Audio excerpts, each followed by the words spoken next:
Welcome back to the kitchen. We're still in the holiday season and I know everyone is so busy, got a hectic schedule, you're trying to get kids everywhere, you're trying to come up with something maybe healthy and something quick that you can cook, but it's so hard. So I've got a few recipes to share with you today that may help you accomplish both.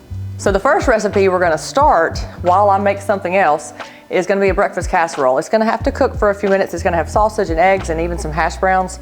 And you can leave those out if you don't want the extra carbs in your casserole. But this is something that you can put together even the night before or the morning of a brunch or maybe that last minute Christmas morning that you didn't think you had to plan for.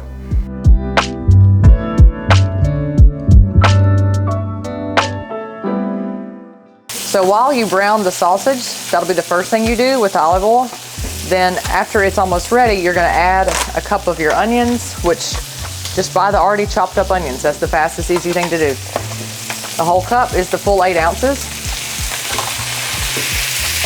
So the entire container, the same thing with peppers, bell peppers, chopped, already chopped, add the entire thing. And I like to add mushrooms. So the baby Bella mushrooms, also toss those in.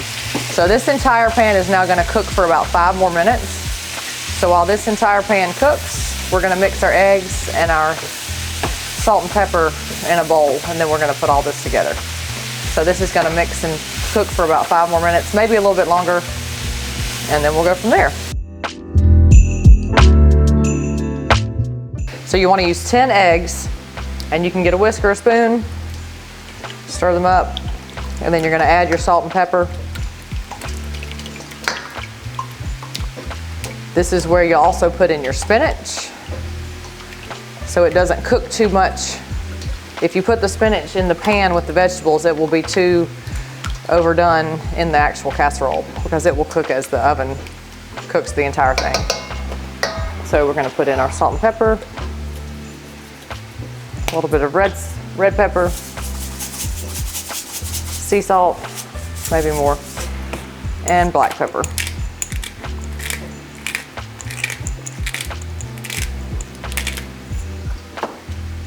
So as the vegetables get finished cooking, I'm gonna bring those over and combine them with my eggs. So I'm also gonna use thawed hash brown potatoes. That's an option, you don't have to add this, but 2.5 cups I've already thawed, so we're just gonna measure that out. I don't wanna use too many and overload my casserole. So if you have a measuring cup big enough, you can use that. If not, just use your regular one, 2.5 cups. Looks about right.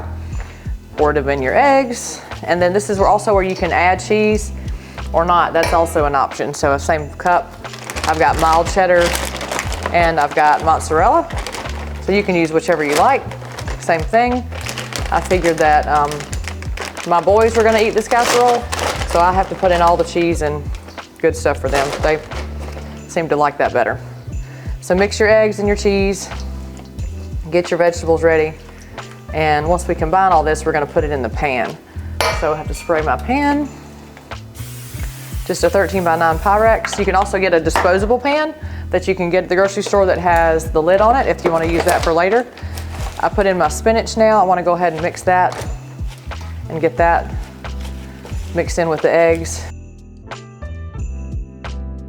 So now I'm going to pour in my vegetables, combine that with my eggs, and then into the pan. Just you want to make sure everything's coated pretty well so it's all the way through. It's gonna rise as it cooks because the eggs will fluff up. If you need extra salt and pepper, just add that when the recipe's finished. Okay, then you pour it into your pan. And just to make it pretty, you can sprinkle more cheese on top, right? Remember, the cheese is option. You do not have to always use the cheese, but you can. That's up to you. Okay, the entire thing is gonna go in the oven, 400 degrees for 20 to 25 minutes.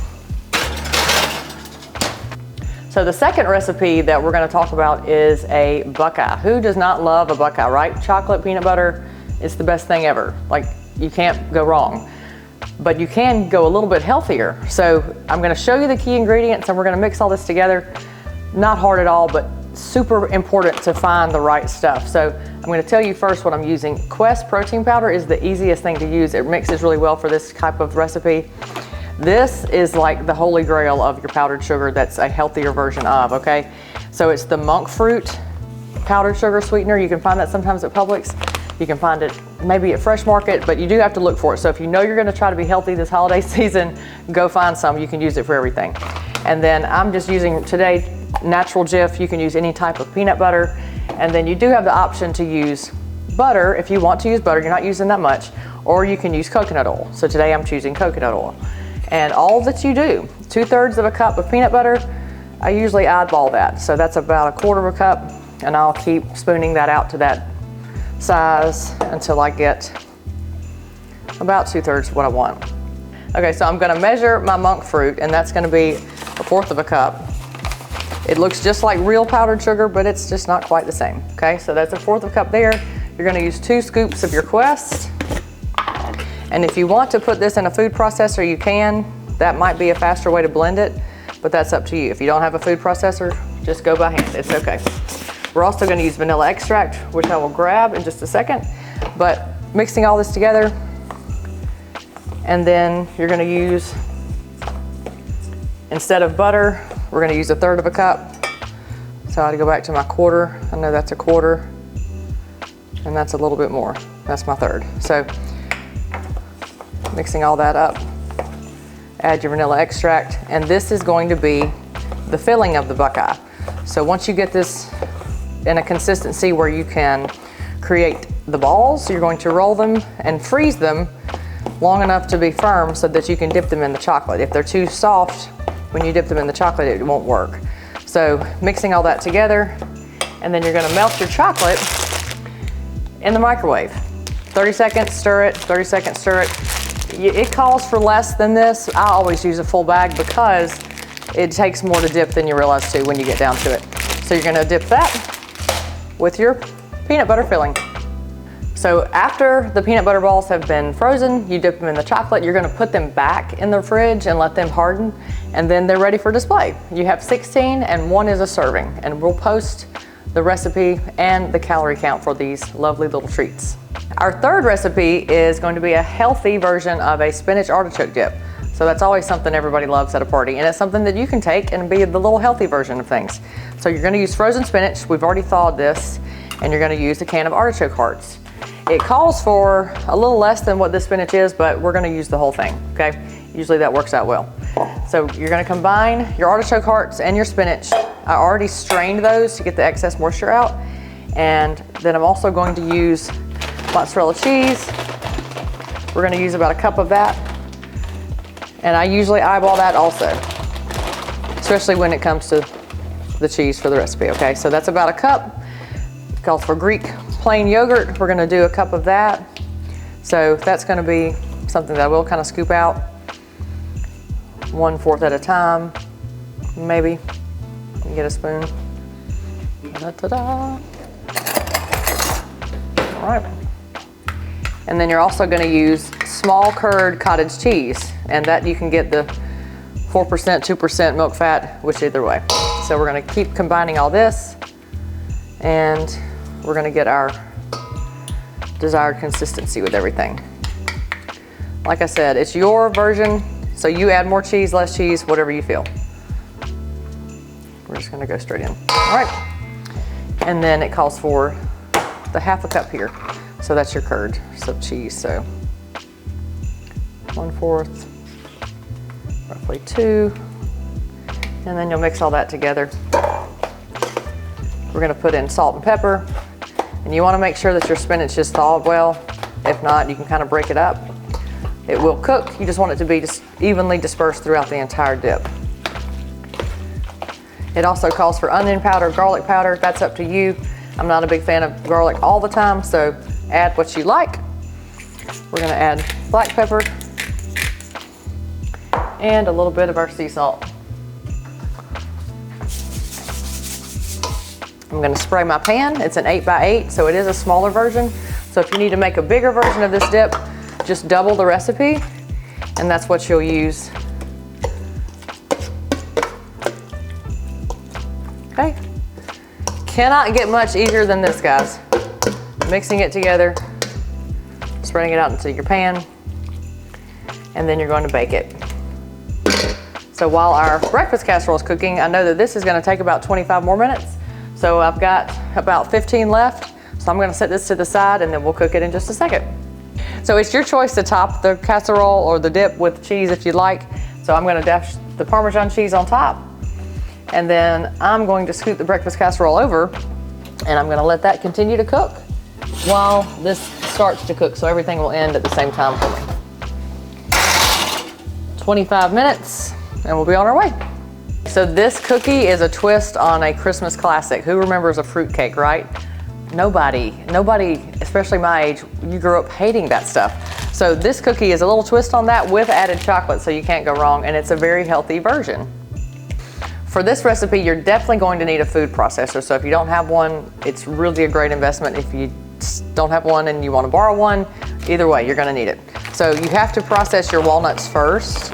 You're gonna do 1.5 cups of walnuts. I've already bought the whole version. If you already want to buy chopped, they may not go as well because they're going to break down even more in your food processor.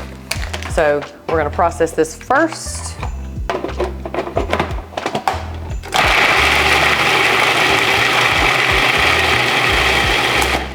Into pieces.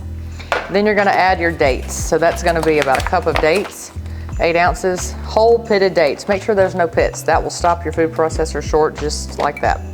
So I'm going to make sure that we have about 8 ounces. It's going to be a full cup here. Your choice brand. Add those. We're going to combine those. Let those get chopped up. And then we're going to continue to add the rest of the ingredients. So it is important to do all this in this order. So you want to do your nuts first, then the dates, then start adding in everything else. So I'm going to add in 1 cup of cranberries, already dried cranberries. Add in those. Then you're going to add in your salt. You're going to make it about 1 teaspoon. Baking soda. Also, they're going to be 1/2 teaspoon. Oh, that may be a little more. Maybe about half of that. Get rid of that. And then you're going to use apple cider vinegar. So that's about 1/4 teaspoon, a teaspoon of apple cider vinegar. Pour that in. And then we also need our vanilla.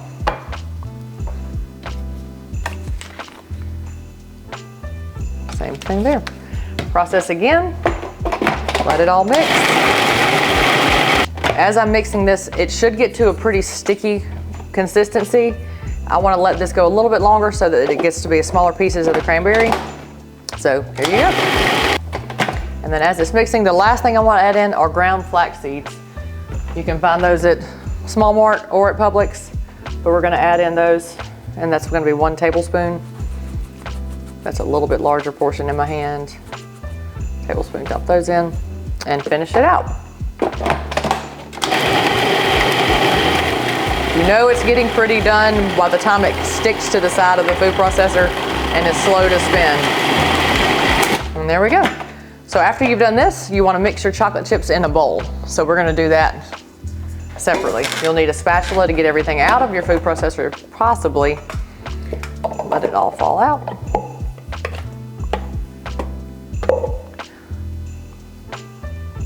And then we're going to mix in our chocolate chips. This does call for 1/2 cup, so that's probably a little more than a handful. And then you mix it all together. This is also a recipe that you may want to put in the fridge. You can make them ahead of time, and it's like you've got your own cookie dough just waiting to bake whenever you're ready for a party or when you want to do something special for your kids. You've got options. For this recipe too, you're going to want to bake these cookies on parchment paper. That will help keep them getting stuck to the pan. So parchment paper on any baking sheet you got. And then you're going to use about 1 tablespoon, or you can use one of those little ice cream scoops to form your cookie on your paper. If you want to go in and add a couple more chocolate chips to it as you spread them out, you can. They're not going to get very big when they cook, but you want to make sure they're about the size of a good tablespoon. I like to get probably 12 cookies on a sheet. If I have leftover dough, it depends on how big you make the cookie. probably can cook the entire batch in 2 pans. And you know what? If you want, you can even eat them raw. Thanks for watching, guys. I hope you all have a very Merry Christmas.